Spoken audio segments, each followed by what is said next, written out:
घर से भागकर अपने माँ बाप की मर्ज़ी के खिलाफ शादी करने वाली बेटियों के लिए। ट्रेन की एसी कंपार्टमेंट में मेरे सामने की सीट पर बैठी लड़की ने मुझसे पूछा, हेलो, क्या आपके पास इस मोबाइल की सिम निकालने की पिन है? उसने अपने बैग से एक फ़ोन निकाला। वह नया सिम कार्ड उसमें डालना चाहती थी, लेकिन सिम स्लॉट खोलने के लिए पिन की ज़रूरत पड़ती है, जो उसके पास नहीं थी। मैंने हाँ में गर्दन हिलाई और अपने क्रॉस बैग से पेन निकालकर लड़की को दे दी। लड़की ने थैंक्स कहते हुए पेन ले ली और सिम डालकर मुझे वापस कर दी। थोड़ी देर बाद वह फिर से इधर उधर ताकने लगी। मुझसे रहा नहीं गया। मैंने पूछ लिया, कोई परेशानी? वो बोली, सिम स्टार्ट नहीं हो रही है। मैंने मोबाइल मांगा, उसने दिया। मैंने उससे कहा कि सिम अभी एक्टिवेट नहीं हुई है, थोड़ी देर में हो जाएगी। एक्टिव होने के बाद आईडी वेरिफिकेशन होगा, इसके बाद आप इसे इस्तेमाल कर सकेंगे। लड़की ने पूछा, आईडी वेरिफिकेशन क्यों? मैंने कहा, आजकल सिम वेरिफिकेशन के बाद एक्टिव होती है। जिस नाम से यह सिम उठाई गई है उसका ब्यौरा पूछा जाएगा। बता देना। लड़की बुदबुदाई। ओह, मैंने दिलासा देते हुए कहा, इसमें परेशानी की कोई बात नहीं। वो अपने एक हाथ से दूसरा हाथ दबाती रही, मानो किसी परेशानी में हो। मैंने फिर विनम्रता से कहा, आपको कहीं कॉल करना हो तो मेरा मोबाइल इस्तेमाल कर लीजिए। लड़की ने कहा, जी फ़िलहाल नहीं, थैंक्स। लेकिन यह सिम किस नाम से ख़रीदी गई है मुझे नहीं पता। मैंने कहा, एक बार एक्टिव होने दीजिए, जिसने आपको सिम दी है उसी के नाम की होगी। उसने कहा, ओके, कोशिश करते हैं। मैंने पूछा, आपका स्टेशन कहाँ है? लड़की ने कहा, दिल्ली ही जा रही हूँ, एक दिन का काम है। आप दिल्ली में कहाँ रहती हैं? लड़की लड़की बोली, नहीं नहीं, दिल्ली में मेरा कोई काम नहीं, ना ही मेरा घर है वहाँ। तो मैंने उत्सुकता वश पूछा। वो बोली, दरअसल यह दूसरी ट्रेन है जिसमें आज मैं हूँ और दिल्ली से तीसरी गाड़ी पकड़नी है, फिर हमेशा के लिए आज़ाद आज़ाद। लेकिन किस तरह की कैद से, मुझे फिर जिज्ञासा हुई। किस कैद में थी ये कमसिन अल्हड़ सी लड़की? लड़की बोली, उसी कैद में थी जिसमें हर लड़की होती है, जहाँ घर वाले कहे शादी कर लो, जब जैसा कहे वैसा करो। मैं घर से भाग चुकी हूँ। ताज्जुब हुआ, मगर अपने ताज्जुब को छुपाते हुए मैंने हंसते हुए पूछा, अकेली भाग रही हैं आप?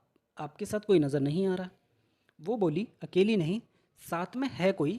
मेरे प्रश्न ख़त्म नहीं हो रहे थे। दिल्ली से एक और ट्रेन पकड़ लूँगी, फिर अगले स्टेशन पर वो जनाब मिलेंगे और उसके बाद हम किसी को नहीं मिलेंगे। ओह, तो यह प्यार का मामला है? उसने कहा, जी। मैंने उसे बताया कि मैंने भी लव मैरिज की है। यह बात सुनकर वह खुश हुई। बोली, वाओ, कैसे, कब? लव मैरिज की बात सुनकर वो मुझसे बात करने में रुचि लेने लगी। मैंने कहा, कब, कैसे, कहाँ हुई, यह बाद में बताऊंगा, पहले आप बताओ आपके घर में कौन कौन है? उसने होशियारी बढ़ते हुए कहा, वो मैं आपको क्यों बताऊं, मेरे घर में कोई भी हो सकता है। मेरे पापा, माँ, भाई, बहन हो सकता है। भाई ना हो, सिर्फ बहनें हों, या यह भी हो सकता है कि बहनें ना हो और दो चार गुस्सा करने वाले बड़े भाई हों।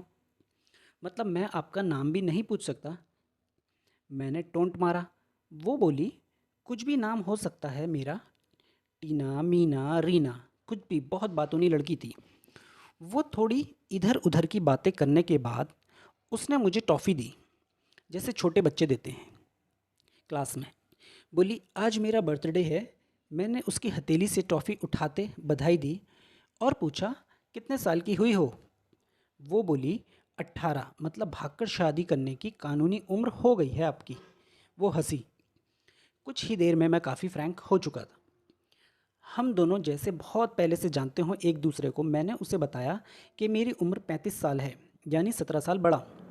उसने चुटकी लेते हुए कहा, लग तो नहीं रहे हो। मैं मुस्कुरा दिया। मैंने उससे पूछा, तुम घर से भागकर आई हो? तुम्हारे चेहरे पर चिंता के निशान ज़रा भी नहीं हैं। इतनी बेफिक्री मैंने पहली बार देखी। खुद की तारीफ सुनकर वह खुश हुई। बोली, मुझे उन जनाब ने, मेरे लवर ने पहले ही समझा दिया था कि जब घर से निकलो तो बिल्कुल बिंदास रहना, घर वालों के बारे में बिल्कुल मत सोचना, बिल्कुल अपना मूड ख़राब मत करना, सिर्फ मेरे और हम दोनों के बारे में ही सोचना। और मैं वही कर रही हूँ। मैंने फिर चुटकी ली। कहा, उसने तुम्हें मुझ जैसी अनजान मुसाफिर से दूर रहने की सलाह नहीं दी? उसने हंसकर जवाब दिया, नहीं, शायद वो भूल गया होगा। यह बताना मैंने उसके प्रेमी की तारीफ़ करते हुए कहा, वैसे तुम्हारा बॉयफ्रेंड काफ़ी टैलेंटेड है। उसने किस तरह से तुम्हें अकेले घर से रवाना किया, नई सिम और मोबाइल दिल दिया, 3 ट्रेनें बदलवाईं ताकि कोई ट्रैक ना कर सके। Very talented person.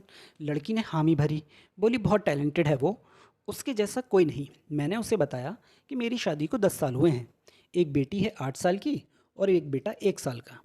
यह देखो उनकी तस्वीर। मेरे फ़ोन पर बच्चों की तस्वीर देखकर उसके मुंह से निकल गया, सो क्यूट। मैंने उसे बताया कि यह जब पैदा हुई थी तब मैं कुवैत में था, एक पेट्रोल कंपनी में बहुत अच्छी जॉब थी, मेरी बहुत अच्छी सैलरी थी। फिर कुछ महीनों बाद मैंने वो जॉब छोड़ दी और अपने ही कस्बे में काम करने लगा। लड़की ने पूछा, जॉब क्यों छोड़ी? मैंने कहा, बच्ची को पहली बार गोद में उठाया तो ऐसा लगा जैसे मेरी दुनिया मेरे हाथों में है। 30 दिन की छुट्टी पर घर आया था, वापस जाना था लेकिन जा ना सका। इधर बच्चे का बचपन खर्च होता रहे, उधर मैं पूरी दुनिया कमा लूँ, तब भी घाटे का सौदा है। मेरी 2 टके की नौकरी, बचपन उसका लाखों का। उसने पूछा, क्या बीवी बच्चों का साथ नहीं ले जा सकते थे वहाँ? मैंने कहा, काफ़ी टेक्निकल मामलों से गुजरकर एक लंबे के समय के बाद रख सकते हैं।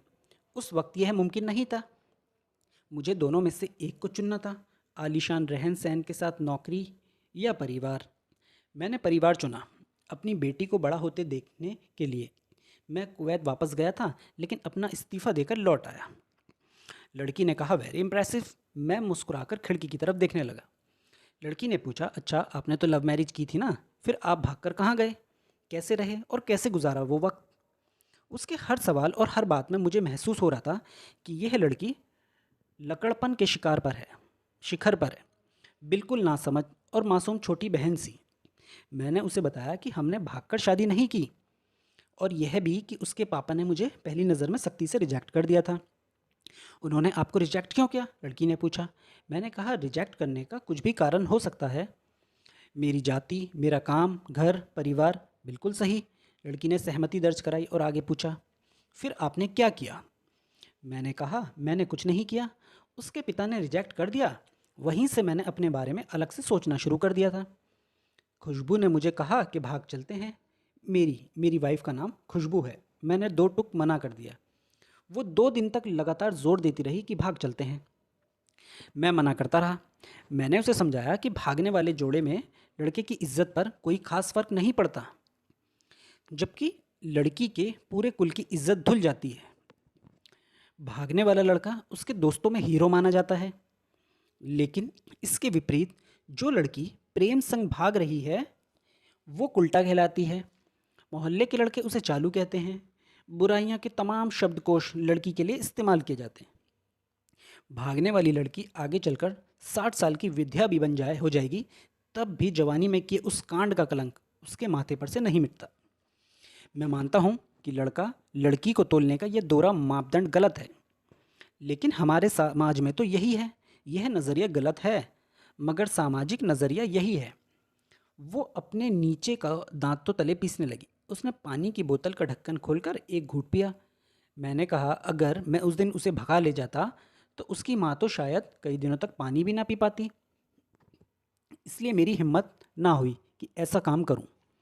मैं जिससे प्रेम करूं उसके माँ बाप मेरे बाप के समान ही हैं। चाहे शादी ना हो तो ना हो, कुछ पल के लिए वो सोच में पड़ गई, लेकिन मेरे बारे में और अधिक जानना चाहती थी। उसने पूछा, फिर आपकी शादी कैसे हुई? मैंने बताया कि खुशबू की सगाई कहीं और कर दी गई थी। धीरे धीरे सब कुछ नॉर्मल होने लगा था। खुशबू और उसके मंगेतर की बात भी होने लगी थी फ़ोन पर, लेकिन जैसे जैसे शादी नज़दीक आने लगी उन लोगों की डिमांड बढ़ने लगी। डिमांड मतलब? लड़की ने पूछा। डिमांड का एक ही मतलब होता है, दहेज की डिमांड। परिवार में सबको सोने से बने तोहफे दो, दूल्हे को लग्जरी कार चाहिए, सास और ननद को नेकलेस दो, वगैरह वगैरह। बोले, हमारे यहाँ रीत है। लड़का भी इस रीत की अदायगी का पक्षवर था। वो सगाई मैंने तुड़वा डाली, इसलिए नहीं कि सिर्फ मेरी शादी उससे हो जाए, बल्कि ऐसे लालची लोगों में खुशबू कभी खुश नहीं रह सकती थी, ना उसका परिवार। फिर किसी तरह घर वालों को समझा बुझाकर मैं फ्रंट पर आ गया और हमारी शादी हो गई। यह सब किस्मत की बात थी। लड़की बोली, चलो अच्छा हुआ आप मिल गए, वरना वो गलत लोगों में फंस जाती। मैंने कहा, ज़रूरी नहीं कि माता पिता का फैसला हमेशा सही हो।